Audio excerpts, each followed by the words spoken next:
કેન્દ્ર સરકાર દ્વારા 2026-27 વર્ષનું બજેટ દેશના નાણામંત્રીએ જે રજૂ કર્યું, દેશના લોકોને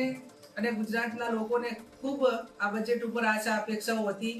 પણ તમામ આશાઓ જ્યારે ઠગારી નીવડી છે ત્યારે આજે દેશના નાણામંત્રીએ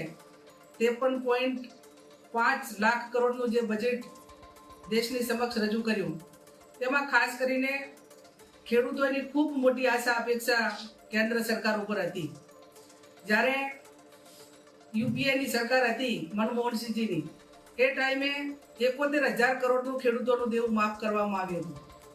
આ સરકાર જ્યારે ચૂંટણી હોય, ત્યારે રાજ્યની ચૂંટણી હોય કે કેન્દ્રની હોય,